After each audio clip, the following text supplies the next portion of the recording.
Grandmother Tree.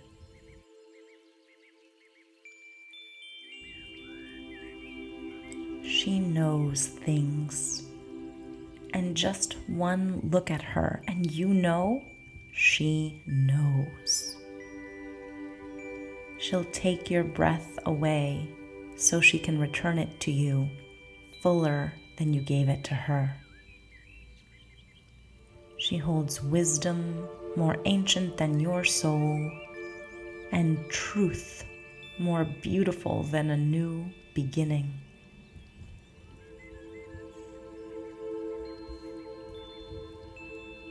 I kneel in reverence to her majesty. I am spellbound by her quiet words. She teaches me who I am by being who she is. I see her. I see how she is captivating, her presence so commanding, because she knows who she is.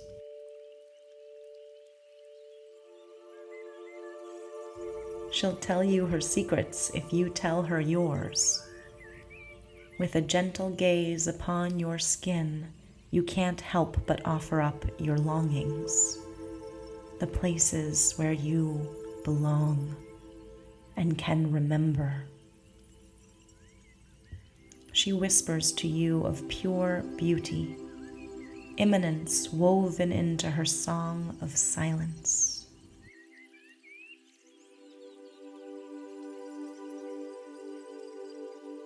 She teaches you how everything is intertwined, like her branches, wrestling with each other to be free and determined to keep connected, wanting to be liberated and craving to stay together. She is a force, a fountain, a home. She is patient as each bug crawls up her spine and as every bird lands for a little while, just enough to perch upon her strength before taking flight. Grandmother speaks. See how I mother by being grand, only reaching as high as I need to allow my branches to bow and twist and stay thick. They shelter you and many others.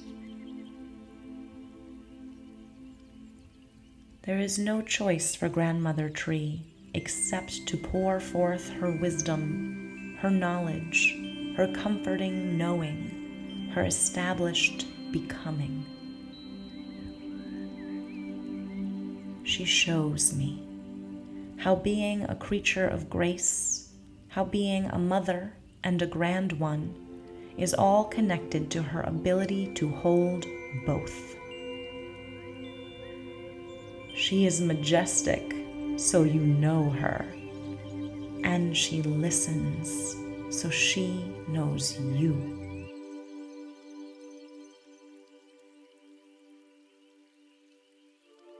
In her listening, she reveals to you your own magnificence, the one you do not own and cannot borrow, the one given to you when you admit your seat and take your place in the web of all things. Grandmother says, with her gnarled branches and her gently falling yellow leaves, I know how to let go, but more importantly, I know how to let be. I know how to hold on. It is in my roots and in the green of my canopy. But more importantly, I know how to hold still.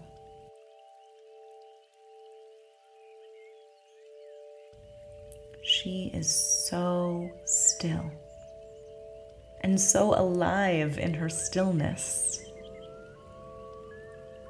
She is so quiet and so tremendous in her quietude, like a mountain. She doesn't have to beckon. You feel her call.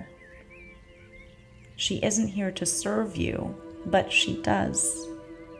You aren't here to chit-chat, but you do. Honor what arises in your heart, dear one, she reminds you. There's a time to be soulful, and there's a time to move, as all things do. Sometimes, like right now, your soulfulness moves you because she bears testimony to how one can boast their own glory without pride and invite another's blossoming without sacrifice.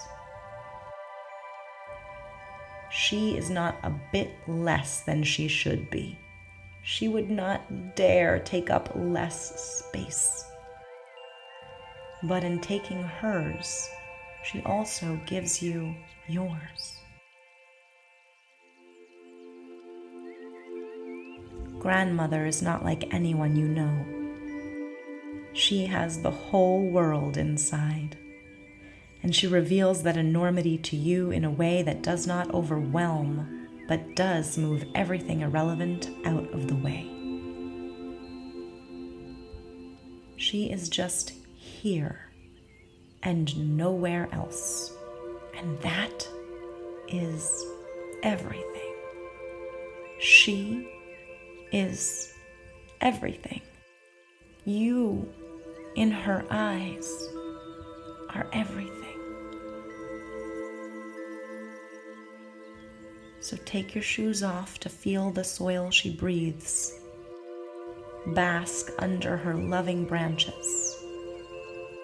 Remember what it is like to be held, to be you, to know, and to hold others. And die to anything that makes you forget.